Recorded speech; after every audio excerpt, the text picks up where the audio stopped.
안녕하세요. 세상을 이롭게 하는 일에 관심 많은 승무원쌤 김용숙입니다. 좌파를 포함한 민주당 이 떨거지들, 대한민국을 엉망개진창으로 만들어놨습니다. 그럴 수밖에 없는 것이 헌법재판소는 막가파 소굴이었고 민주당은 도둑놈들 소굴이었습니다. 지네들이 저지른 범죄가 있기 때문에 민주당과 저 좌파들은 그 범죄를 감추기 위해서 검찰로부터 수사권을 빼앗으면서 그 수사권을 공수처에 갖다 줬고, 공수처는 좌파들 범죄를 감추어주고 이들을 보호하는데 여념이 없었고, 여기에 국회는 다수 의석을 이용해서 탄핵을 하면 그 탄핵 심판은 헌법재판소로 가서 헌법재판소 좌파 소굴, 막거파 소굴에서 판단이 내려지고, 여기에서 또 사법부까지 장악을 해가지고 대법원장이 문재인이 임명한 사람 아니었습니까?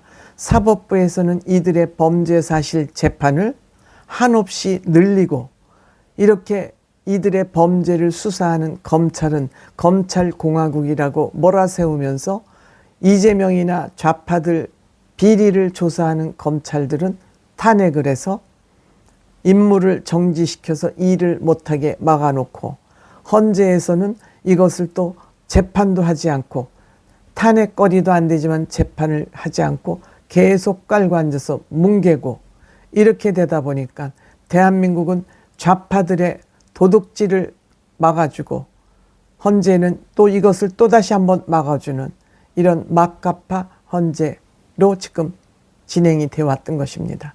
이것도 안 되자 그동안 헌법재판소 재판관 임명 3명을 국회에서 추천해야 됨에도 불구하고 그동안 국회에서 추천을 안 하고 있었습니다. 왜? 9명으로 구성이 돼야 탄핵 심판을 할 수 있는데 6명이면 탄핵 심판을 할 수 없기 때문에 탄핵시키고, 검사를 탄핵시키고 계속 탄핵 심판을 못하도록 하고, 검사들이 이 지네들의 비리를 조사하지 못하도록 방해 공작을 해온 것입니다. 그런데 갑자기 윤석열 대통령이 계엄을 선포하고 탄핵 심판소에서 탄핵을 하게 되자 갑자기 국회에서 탄핵 심판관 3명을 추천을 한 것입니다. 지금 이렇게 된 것입니다. 윤석열 대통령을 탄핵하기 위해서는 국회에서 추천한 3명이 여기 들어가야 윤석열 대통령이 탄핵이 되기 쉬운 구조를 만들어야 되기 때문에 3명을 갑자기 추천을 한 겁니다. 그런데 여기에 최상목 권한대행이 아주 신의 한 수를 둔 겁니다. 2명은 임명을 하고 한 명은 여야가 합의가 안 됐으니까 내가 추천할 수 없다라고 1명을 추천하지 않았기 때문에 지금 8명 심판관이 윤석열 대통령 탄핵 심판을 하고 있는 것입니다. 이렇게 6명만 있을 때 이진숙 방통위원장이 이렇게 6명이 돼서 내 탄핵이 이렇게 계속 늦춰지고 있는 것은 합리적이지 않다. 그래서 이것을 이의 신청을 해서 받아들여져서 4대4로 이준석 방통위원장은 업무에 복귀를 할 수 있었던 것입니다. 그런데 이것들이 한덕수 총리 탄핵 심의는 뒤로 미루고 검사들 탄핵도 뒤로 미루면서 어떤 심판을 먼저 결과를 내놨느냐. 최상목 의원이 임명하지 않은 한 사람 탄핵 심판관 9명을 채우기 위해서 한 사람 더 심판을 해라.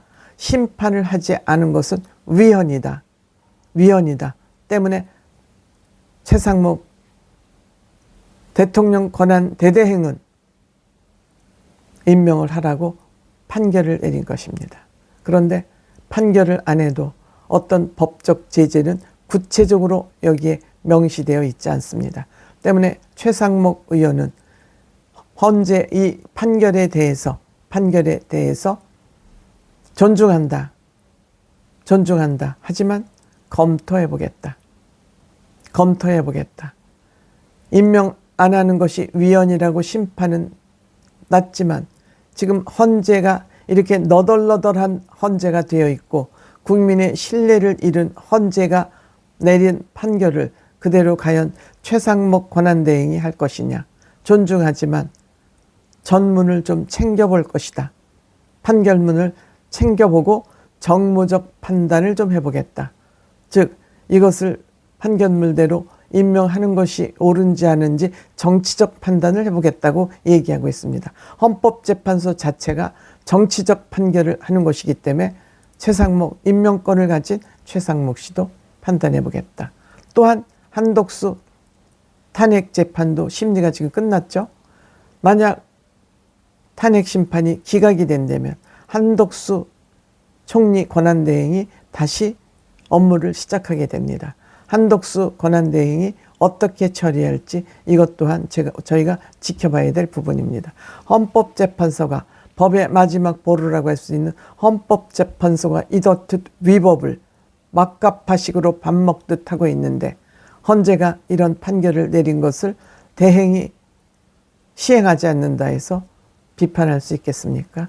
이들이 이렇게 헌법재판소에서 무리한 판결을 내리고 있고 무리한 재판 과정을 하고 있기 때문에 말할 필요 없습니다. 우리는 헌재 폭파시켜야 된다고 제가 주장했던 이유도 그러합니다.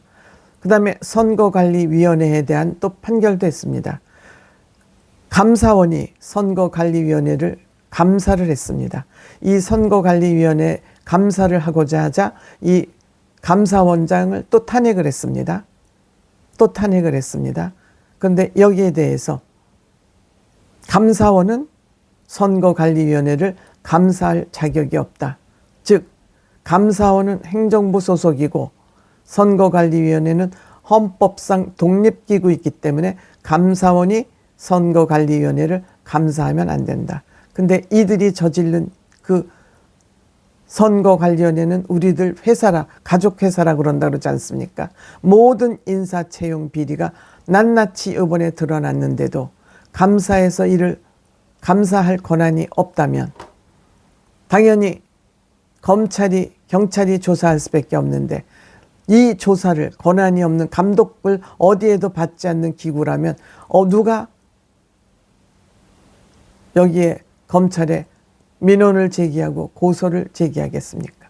이렇듯 이것들이 그동안 문재인 정부부터 시작해서 이들이 만들어온 이 법조 카르텔이 대한민국을 망치고 있고 이재명이라는 인간 또한 이렇게 재판을 길게 끌고 오는데 이 법조 카르텔, 좌파들, 민주당, 이재명 등등 문재인을 비롯해서 이들이 만들어 놓은 법조 카르텔, 그들의 죄를 파묻기 위한, 무덤에 묻기 위한 이 법조 카르텔이 지금 대한민국을 이렇게 어지럽게 하고 있는 것입니다. 때문에 윤석열 대통령이 이건 아니잖아 하고 계엄을 할 수밖에 없었다는 그 말에는 공감하지 않을 수 없는 것 또한 사실입니다.